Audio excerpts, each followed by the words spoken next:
I'm Olivia Long, Chief Executive Officer at Super Guardian, and I'm here today to talk about the 2016 federal budget announcements, which frankly have left many in the industry fuming.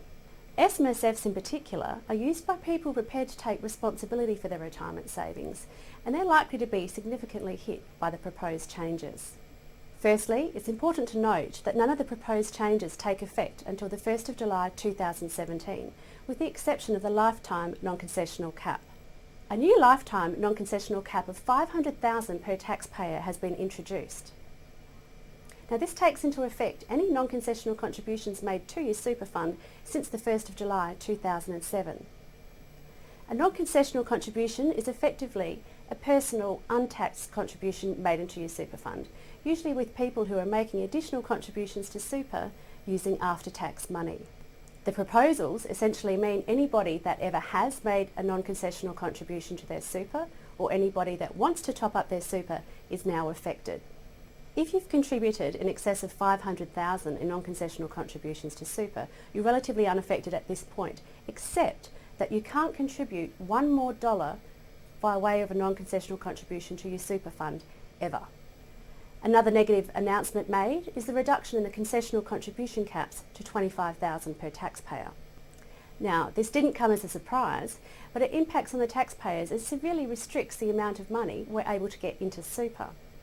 Currently, the thresholds for concessional contributions are $30,000 and $35,000, but to put the reduction into context, let's look back to 2008-2009, where people who were 50 and over could contribute $100,000 per person into super. So slowly, over the years, it's becoming harder and harder to get money into super, yet the government continued to advocate the importance of being self-funded in retirement. One of the most surprising changes and announcements that was made that we did not see coming was the introduction of a $1.6 million limit on the amount you can have in pension phase. One of the key benefits of super is that once you reach pension age, any income earned or any capital gains you make within your fund become entirely tax-free.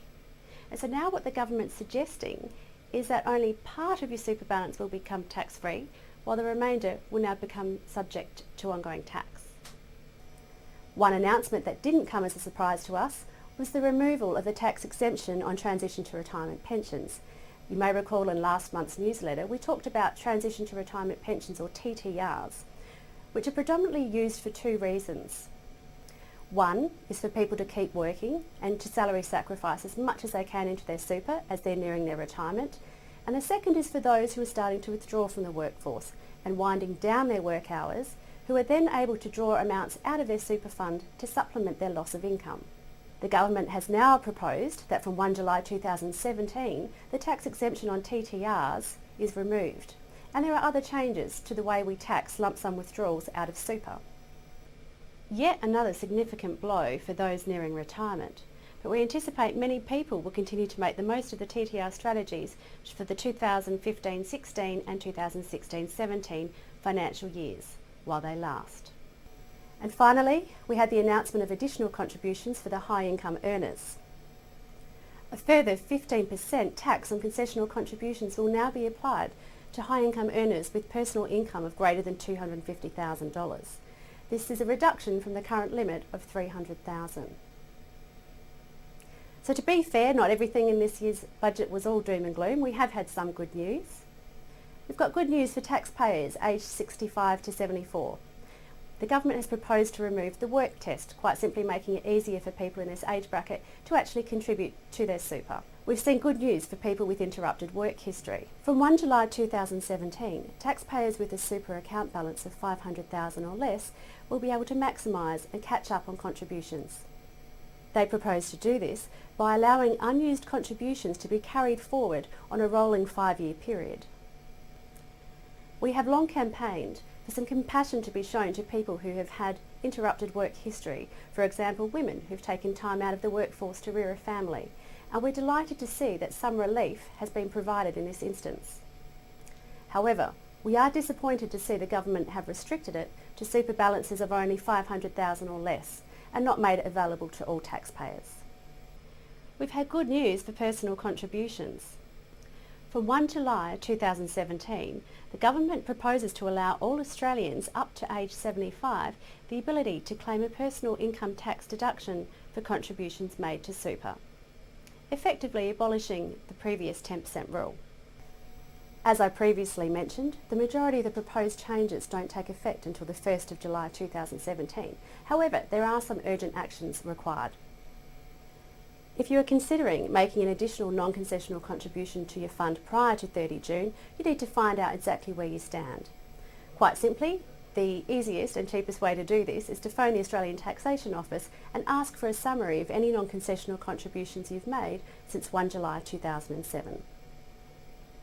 Those superannuants still eligible for a transition to retirement pension may consider making the most of the strategy for the next 2 financial years while it still remains. Those who are able may consider salary sacrificing more to super over the next couple of years while the higher concessional contribution caps still apply. And finally, if you haven't considered it, perhaps look at super splitting.